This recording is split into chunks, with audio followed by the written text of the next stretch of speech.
रामराज शर्मा जी, रामराज जी, आपके तो नाम में ही देखिए जो शुरुआती दो अक्षर, ऐसा लग रहा है कि बीजेपी के आप सिपाही हैं, रामराज है ये।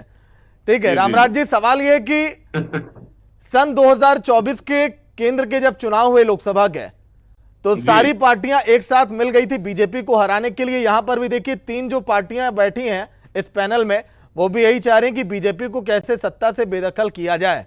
कहीं ऐसा ना हो कि केंद्र की तरह यहां भी हो कि आप लोग के पास पूर्ण बहुमत नहीं है और फिर किसी के साथ हाथ मिलाना पड़ रहा है। क्यों सर? देखो, देवतुल्य जनता जनार्दन के ऊपर हमारा पूरा विश्वास है और हमने किसी पार्टी की बैसाखी की जरूरत नहीं पड़ेगी और पूर्ण बहुमत से हमारी सरकार बनेगी। और जो ये कांग्रेस ने अभी 4-5 सीटें जीती है, 5 सीटें, एक सीट पे हमें बहुत कम मार्जिन से हमने लूज किया है। मैंने आपको बताया, उन्होंने नहीं सर, एक सीट पर बहुत कम मार्जिन से आपको जीत भी मिली थी, अगर हार का सामना करना पड़ा था, ये भी आपको याद होगा। हाँ जी, हाँ जी।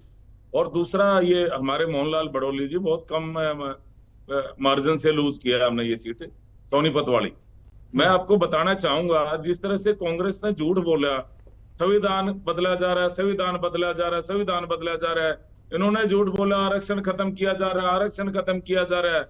इन्होंने झूठ बोला बहनों के खाते में 1 लाख सालाना आ जाएंगे, 8,500 रुपए महीना आ जाएंगे। तो इन्होंने झूठे गारंटी कार्ड तक बांटे, बहनें वो लेके गारंटी कार्ड गिजा रही हैं, तो ये भागे भागे फिर रहे हैं, कटाकट फटाफट फटाफट। तो मैं समझता हूँ ये काट की हंडी एक बार चढ़ गई, आगे चढ़ने वाली नहीं है। इनने पूरा बाउंड्री रच दिया और ये शोर मचाने में और इस चीज में माहिर हैं, ये झूठ बोलने में।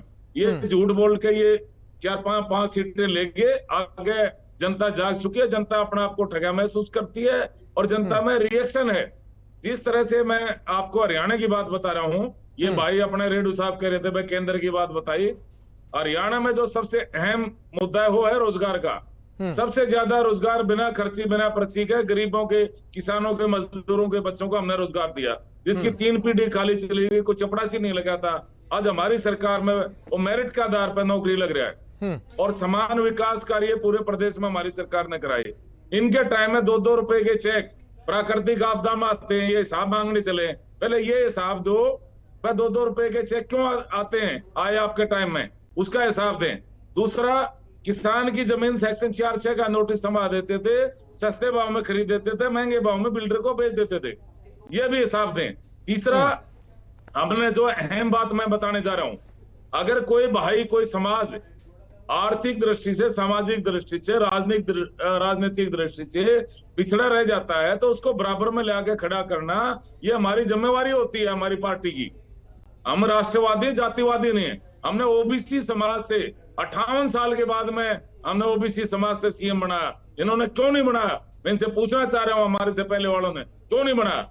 और क्या एससी बीसी समाज से ये सीएम चेहरा डिक्लेयर करेंगे? अगर नहीं करेंगे तो इससे ये जाहिर होता है ये एससी बीसी समाज के विरोधी है।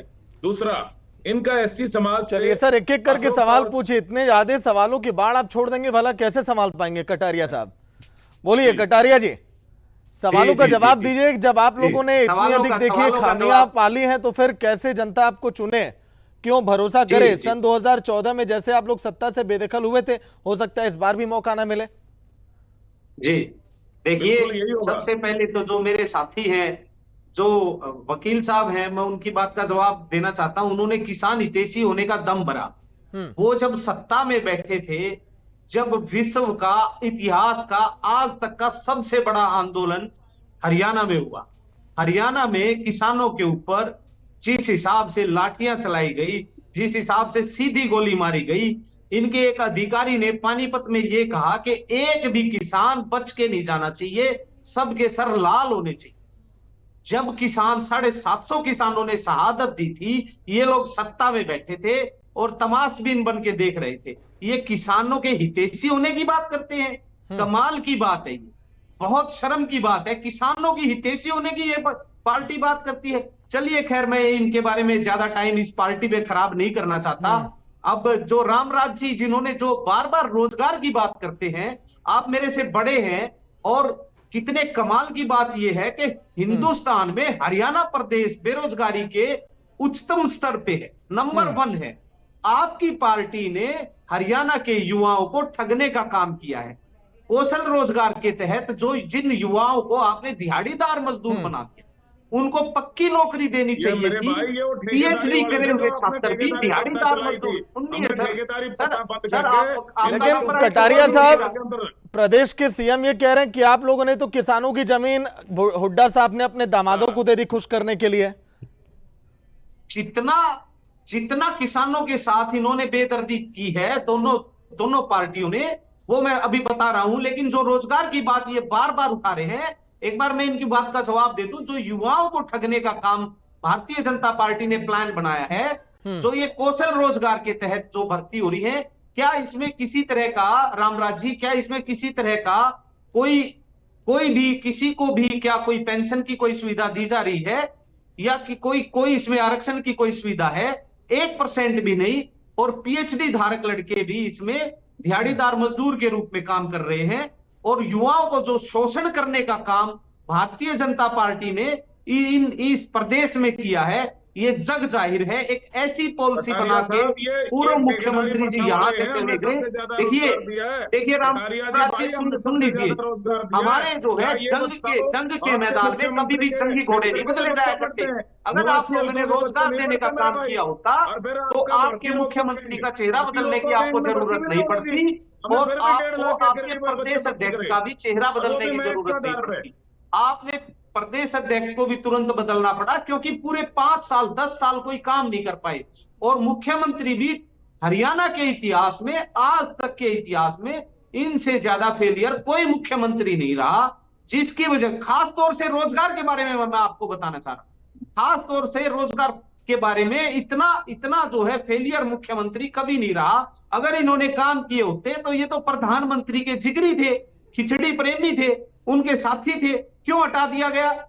सिर्फ इसलिए हटा दिया गया क्योंकि युवाओं को रोजगार नहीं दे पाए, किसानों को उनकी कीमत नहीं दे पाए, महिलाओं के साथ न्याय नहीं कर पाए, खिलाड़ियों को जिस हिसाब से इन्होंने घसीटा, जिस हिसाब से कि कार्यक्रम हुआ, सारी जनता को दिखाई पड़ा है। आप कम से कम, इतने सीनियर आदमी, कम से कम रोजगार की बात तो ना करें, ताकि आप ये है आप बेरोजगारों को, जो बेरोजगारों से आप जो ये ठगने की जो बात करते हो, और वो जो है आपको। लेकिन देखिए कटारिया साहब, बेशक आप लोग देखिए प्रदेश में अकेले मिलकर चुनाव तो लड़ रही है कांग्रेस पार्टी, लेकिन मान लीजिए 2-4-10 सीटें अगर बहुमत में कम रह गई, देखिए बीजेपी तो अपना सेफ साइड खेल रही है। हमने 2 दिन पहले बयान सुना बीजेपी के दिग्गज नेताओं का, उन्होंने कहा कि दुष्यंत चौटाला बहुत बेहतर नेता हैं, वो खुद पर भरोसा करें, अच्छे से चुनाव लड़ें। एक तरफ अपना सेफ साइड बीजेपी चल रही है खेलते हुए, और आप अकेले दम पर अगर चुनाव अगर लड़ रहे हैं, हो सकता है कि आप इस तरह बर्ताव करें तो गुंजाइश ना रहे, जेजेपी आपके साथ आने का भी ना सोचे। क्यों? नहीं, भारतीय जनता पार्टी ने इन लोगों को ड्यूटी पे लगाया हुआ है। पार्टी जब इनको सत्ता से बाहर कर दिया था और गठबंधन तोड़ दिया था, जब इनके नेता को अपनी कोठी पे, पूर्व मुख्यमंत्री ने अपनी कोठी पर बुलाया था और घंटों मीटिंग चली थी, और उस मीटिंग में इनका रोल किस तरीके से वोट काटनी है, आपको कैसे आगे बढ़ना है, ये बहुत अहम सवाल आपने कर दिया। आप तो बहुत बड़ा सवाल आपने पूछ लिया अजय चौधरी जी से। अजय चौधरी जी, जवाब दें, ऐसा कुछ है क्या कि आप लोग को प्लानिंग से पहले हटा दिया गया? हरियाणा प्रदेश के पूर्व सागर जी, हरियाणा व्यक्तिगत अब्राहम लिंकन ने कहा था कि 2 राजनीतिक विरोधी जब एक दूसरे के खिलाफ मंचों पर खड़े होकर के बोले तो एक दूसरे के सिद्धांतों की बखियां उधेड़ दे, लेकिन जब वह व्यक्तिगत रूप में मिले तो दोस्तों की तरह मिले, क्योंकि दोनों का उद्देश्य ही समाज सेवा है।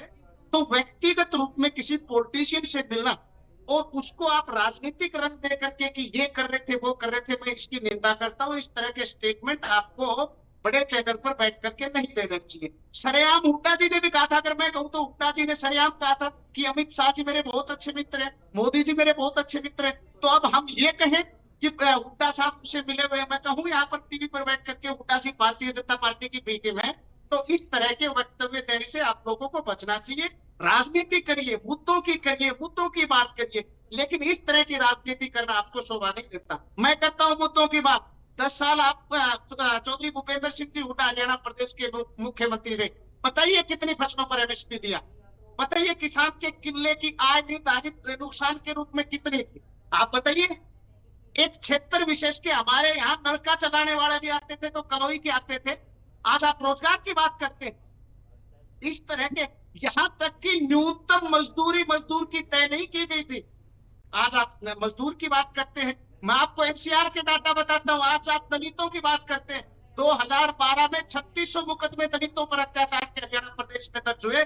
2013 में 3946 मुकदमे एनसीआर के डाटा के मुताबिक दलितों के खिलाफ दर्ज हुए, और 2014 में उनकी संख्या बढ़कर करके 4764 हो गई। आप दीदी साहब, आप करिए बात, जबरदस्ती की इलूल फिलूल बातें करना एक प्रवक्ता के लिए अच्छी बात नहीं। चौथा मैं कहूंगा, जहां तक इन्होंने कहा कि आप किसान हितैषी होने की बात करते हैं, 3 बिल पास करवाए केंद्र की सरकार ने। केंद्र में हमारा कोई सांसद नहीं था, ना राज्यसभा में था ना लोकसभा में था। वो जो तीनों बिल थे उनके खिलाफ धरने प्रदर्शन हो रहे थे दिल्ली में। अब इन्होंने ये कहा कि किसानों के ऊपर गोलियां चली और गोलियों से किसान मरे। आप एक भी बता दें कि गोलियों से किसान मरे? हाँ, हम ये कहते हैं कि जो इस तरह का घटनाक्रम हुआ हमें खेद है, और व्यक्तिगत रूप में मैं आपको कहता हूं, मैं आपके सामने बैठ करके टीवी पे कहता हूं कि लगातार 3 महीने नारनौल के अंदर, दक्षिणी हरियाणा में कहीं धरना नहीं चला था। सबसे पहले नारनौल में धरना स्टेज करने वाले का नाम अजय चौधरी था। क्या उस समय अजय चौधरी जननायक जनता पार्टी का सदस्य नहीं था? जननायक जनता पार्टी का लीगल सेल का प्रदेश अध्यक्ष था। हमारा एक एक कार्यकर्ता किसान के साथ खड़ा था। और आप इतने ही किसान हितैषी होने की बात करते हो तो कटारिया साहब, जिस व्यक्ति ने काले कानूनों पर दस्तक किए, विजेंद्र सिंह जो सांसद थे उस समय हिसार से, और वो ही सांसद हसीना में जब किसानों के खिलाफ ट्रैक्टर यात्रा निकाल रहे थे और तीनों कानूनों के पक्ष में निकाल रहे थे, आपके हुड्डा साहब उनको स्वागत करके पट्टे पर आकर के बड़े बराबर में बैठा रहे थे कि आ जाओ, आपका स्वागत है कांग्रेस पार्टी के अंदर।